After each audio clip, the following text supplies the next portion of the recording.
बात करेंगे बिहार के नियोजित शिक्षकों पर। सोशल मीडिया पर इन दिनों नियोजित शिक्षकों की बातें देखते बन रही है। सक्षमता पास, सक्षमता फेल और सक्षमता में शामिल न होने वाले एक दूसरे पर आरोप प्रत्यारोप का दौर जारी है। लेकिन शिक्षक नेता मौन है। मात्र अब तक एक शिक्षक नेता ने बातें उठाई और दोनों शिक्षकों पर जो कमी हुई, सक्षमता परीक्षा में जो शिक्षक बैठे,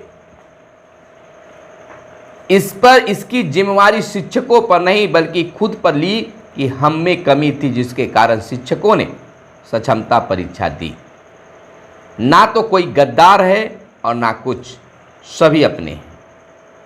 किस नेता ने कहा, क्यों कहा, कैसे कहा? सक्षमता परीक्षा देने के बाद कब होगा वेरिफिकेशन प्रमाण पत्रों की? कहाँ होगा, कैसे होगा? क्या लाभ मिलेंगे, क्या लाभ नहीं मिलेंगे? आंशिक रूप से हम चर्चा करेंगे। नमस्कार, मैं हूं सुनील बॉबी और दोस्तों, आग्रह है कि चैनल को सब्सक्राइब कीजिए और सोशल मीडिया पर इसको जरूर शेयर कीजिए ताकि सभी लोगों तक यह वीडियो पहुंच सके। स्थिति तो खैर उधेड़ बुन वाली है। जो सक्षमता परीक्षा दिए हैं और जो नहीं भी दिए हैं, दोनों में उधेड़ बुन की स्थिति है। क्योंकि पटना हाई कोर्ट ने डिसीजन दिया कि सक्षमता परीक्षा जो देना चाहते हैं वो दें, जो नहीं देना चाहते हैं नहीं दें। नियोजित शिक्षक बने रहेंगे, नौकरी पर कोई खतरा नहीं होगा, नौकरी से नहीं हटाई जाएगी। अब यहीं पर बात पहले समझ लीजिए। कोई खास फिलहाल गाइडलाइन जारी नहीं। जो सक्षमता परीक्षा दे लिए हैं उनका जिलों का भी आवंटन हो गया। बहुत सारे लोगों को फर्स्ट चॉइस ही मिला, कुछ लोगों को सेकेंड चॉइस मिला, किसी को थर्ड चॉइस भी मिला है। बहुत सारे संख्या में लोगों को अपने ही जिले में मिला है। किसी को दूसरे जिले में भेज दिया गया है, किसी को और दूर भेज दिया गया है। तो उसमें भी ऑप्शन निकाला गया कि जो अगर दूसरे जिला में जाना चाहते हैं तो फिर से वो परीक्षा में शामिल हो। खैर, ये तो बस सरकार की शिक्षा विभाग की अच्छी पहल है। लेकिन अपने ही जिला में मिला है तो कौन सी गारंटी है कि 8, 10, 15 किलोमीटर के दूरी पर ही मिल जाएगा आपको आपके घर से? जिला कोई 10-20 किलोमीटर में नहीं बल्कि 50-55 किलोमीटर भी दूरी होती है जिला मुख्यालय से, या एक छोर से दूसरी छोर 100 किलोमीटर भी आकी जा सकती है। अगर 50-60 किलोमीटर की दूरी पर उन्हें दे दिया जाए तो भी वह घर से बेघर होंगे। उन्हें वहां डेरा जमाना होगा, बाल बच्चे घर पर और खुद वो ड्यूटी पर, या फिर पूरे परिवार के साथ वहां पर जाएंगे। सरकार तो इसमें कहेगी कि हम तो हाउस रेंट यानी कि इजारे देते हैं। बात भी सही है, लेकिन फिर भी और जो नियोजित शिक्षक बने रहेंगे उनको प्रमोशन कब मिलेगा, वरीयता की लाभ क्या क्या मिलेगी, इस पर कोई खास डिसीजन सरकार की ओर से नहीं आ पाया है। तो दोनों तरफ उधेड़ बुन है। 15 अप्रैल के बाद कभी भी वेरिफिकेशन का कार्य शुरू हो सकता है, क्योंकि शिक्षा विभाग बिहार सरकार ने चुनाव आयोग से अनुमति मांगी है। अनुमति तो खैर मिल जाएगा। आपने कोर्ट में भी बहुत कुछ सुना कि ये गलती है, वो सही है। खैर, न्याय प्रक्रिया पर कोई सवाल नहीं खड़ा कर सकता है, आस्था भी लोगों की है। लेकिन डिसीजन वही हुआ जो विजय कुमार चौधरी पहले ही बोल चुके थे, वही डिसीजन भी आया। अब चुनाव आयोग से अनुमति मांगी गई है तो अनुमति भी मिलना तय ही माना जा सकता है। कहा जाएगा कि जहां पर चुनाव नहीं है, जो पदाधिकारी फ्री हैं, जो कर्मचारी फ्री हैं, उनको इसमें लगाया जाए, उनको किया जाए, कुछ इस तरह की बातें आएगी। यानी कि गर्मी छुट्टी भी आपकी नदारत हो जाएगी। गर्मी छुट्टी भी पूर्व में ही घोषित कर दिया गया है 15 अप्रैल से 15 मई तक। तो इस स्थिति में आपकी छुट्टी भी नदारत। और जैसे ही 4 जून को रिजल्ट घोषित होता है, 15 तारीख तक सरकार बन जाएगी जून में, तो 15 तारीख के बाद कभी भी आपको नए स्कूलों में भेजा जा सकता है। अब बात करते हैं कि अगर आप को क्या मिल रहा है, तो पहला मिलेगा कि आप राज्यकर्मी बन जाएंगे, और दूसरा मिलेगा कि आपको एनपीएस का लाभ मिलना शुरू हो जाएगा। तीसरा होगा कि आपको नियोजित शिक्षक नहीं बल्कि विशिष्ट शिक्षक लोग कहेंगे, बच्चे तो शिक्षक ही कहेंगे। खैर मिला क्या, ना तो वेतन बढ़ेगी ना कुछ होगा, एनपीएस आपको कटना शुरू हो जाएगा। एनपीएस नई पेंशन योजना स्कीम, नई पेंशन स्कीम का लाभ आपको मिलेगा, जो यहाँ नहीं मिल रहा है यह आपको मिलेगा। उसके बाद आपको कुछ नहीं मिल रहा है, केवल आपको नाम बदल दिए जाएंगे। अब कहिए कि राज्यकर्मी बन जाएंगे, तो राज्यकर्मी तो पहले से ही हैं, अगर नहीं रहते तो इस बार आपको शायद याद होगा या देखे होंगे कि चुनाव आयोग ने कह दिया है कि संविदा पर बहाल कर्मचारियों को पीठासीन पदाधिकारी या P1 या और कुछ नहीं बना सकते।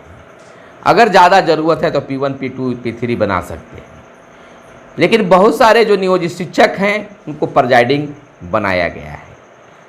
तो यहाँ पर तो निश्चित तौर पर यह साफ हो जा रहा है कि नियोजित शिक्षक जो हैं वो संविदा पर नहीं है, सरकारी कर्मचारी हैं। 60 साल तक उनको रहना है, या तो अब कोर्ट फिर कह दी है कि इनको कोई हटा नहीं सकता, चाहे जिस रूप में रहे, नियोजित शिक्षक बनकर रहे या विशिष्ट शिक्षक बनकर रहे। तो बस आपकी नाम की बदली कर दी जाएगी, नियोजित और विशिष्ट शिक्षक। विशिष्ट शिक्षक जब बनिएगा तो नए घर भी जाइएगा, यानी कि नए स्कूल आपको मिल जाएंगे, ये आपको फ़ायदा होगा।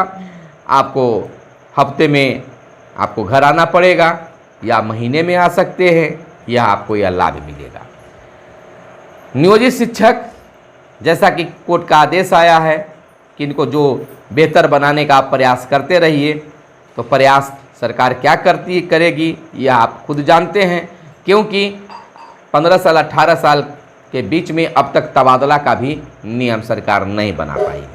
प्रमोशन के लिए कोर्ट भी पहले भी कर चुकी है कि स्नातक ग्रेड में प्रमोशन, वो भी नहीं मिल पाया है। लेकिन यह है कि आपकी नौकरी अब नहीं जाएगी और आप अपने ही क्षेत्र में बने रहेंगे। एनपीएस आपका नहीं कटेगा, लेकिन भविष्य में हो सकता है। बात अब कर लेते हैं कि आखिर नियोजित शिक्षक 2 फाड़ में कैसे हो गए, किनके कारण, किनकी कमी के कारण। एक शिक्षक दूसरे शिक्षक को आरोप लगा रहे हैं, गद्दार कर रहे हैं, सोशल मीडिया पर भी देखने के लिए मिल रहा है। लेकिन ना तो सक्षमता परीक्षा देने वाले दोषी हैं और ना ही जो नहीं दिए वो दोषी हैं। दोषी है शिक्षक संगठन, जो कि समय से फैसला कुछ नहीं ले पाए, और जब कुछ फैसला आया तो डायरेक्ट वह शिक्षक से जुड़ नहीं पाए, मोटिवेट शिक्षकों को नहीं कर पाए, उनको विश्वास नहीं दिला पाए। और अब जब परीक्षा हो गई है तो बहुत सारे संगठन तो अपने संगठन से शिक्षकों को हटाना शुरू कर दिए कि हम ऐसे गद्दारों को नहीं रखेंगे। खैर यह तो उनकी बात है, अच्छा है या बुरा है इस पर चर्चा करने की ज़रूरत नहीं है। लेकिन एक शिक्षक संगठन के जो नेताजी हैं वह खुद अपनी जिम्मेवारी लिए हैं कि जो परीक्षा दिए हैं वह उनकी जिम्मेवारी हम लेते हैं कि हम में कमी के कारण वो परीक्षा दे पाए हैं। वह हैं परिवर्तनकारी प्रारंभिक शिक्षक संघ के प्रदेश अध्यक्ष बंशीधर बरजवासी। उन्होंने खुद सामने आकर यह बात कही है कि जो परीक्षा दे चुके हैं वह गद्दार नहीं हैं। हम लोगों में, हम शिक्षक नेतृत्वकर्ताओं में कमी के कारण वो परीक्षा दे पाए, हम उनसे सीधा जुड़ नहीं पाए, हम उनको मोटिवेट नहीं कर पाए, उत्साहित नहीं कर पाए, ढाढ़स नहीं दे पाए, जिसके कारण वो परीक्षा दे पाए। बहुत सारे शिक्षक, उन्होंने बताया कि बहुत सारे शिक्षक इस स्थिति में परीक्षा दिए हैं कि वर्षों से वो अपने घर से बहुत दूर थे और उनको आशा लगी कि सक्षमता परीक्षा अगर पास कर जाएंगे तो हम अपने गृह जिला में चले जाएंगे, तो उनको उन्होंने बधाई भी दी है। और बहुत सारे शिक्षक नौकरी जाने के डर से परीक्षा में बैठे, परीक्षा दिए और पास भी करे। एक चीज़ तो सामने निकलकर खुलकर आई है कि जितने भी शिक्षक परीक्षा दिए, अधिक शिक्षक 95% से भी ज़्यादा शिक्षक परीक्षा पास कर गए और अच्छे नंबरों से पास कर गए। तो अब तो उंगलियां नहीं उठेगी, क्योंकि 2 बार परीक्षा हो गई, दस्ता परीक्षा और अब सक्षमता परीक्षा। तो अब नियोजित शिक्षकों पर या विशिष्ट शिक्षक पर कोई पाबंदी, कोई उंगली नहीं उठा सकता है। यह एक और बात होती थी कि नियोजित शिक्षक फर्जी हैं, तो निगरानी ने जांच करके बहुत सारे शिक्षकों को हटा दिया, कोर्ट से भी फैसला आ गया। अब उस मामले को ही बंद कर दिया गया और कहा गया कि जांच चलती रहेगी, जिनका प्रमाण पत्र गलत होंगे उनको हटाया जाए। लेकिन जैसे ही सक्षमता परीक्षा आपने दिया, पास किया, तो अब वेरिफिकेशन होगा प्रमाण पत्रों की, तो वहाँ भी आपकी जांच हो जाएगी। जिनका प्रमाण पत्र फर्जी रहेगा उनकी नौकरी चली जाएगी, गिरफ्तारी भी हो सकती है, कार्रवाई भी होगी, तो वहाँ भी एक जांच हो जाएगी। तो एक चीज़ से आपको छुटकारा जरूर मिलेगा, जो फर्जी के नाम से आप शोषित होते रहते थे या आपके मन में भी शंका रहता था कि कब क्या होगा, तो वहाँ उससे मुक्ति मिल जाएगी। तो यह कुछ फायदा और यह कुछ घाटा है।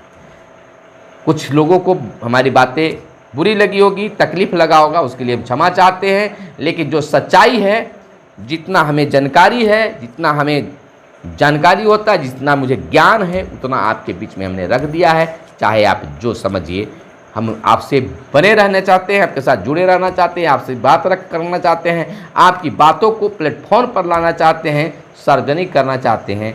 यही मेरा मकसद है और कोई ख़ास मकसद नहीं है। आप और क्या कुछ कहना चाहते हैं, क्या चीज़ें चल रही है, ये आप कमेंट करके हमें बता सकते हैं या फ़ोन करके भी हमें जानकारी दे सकते हैं।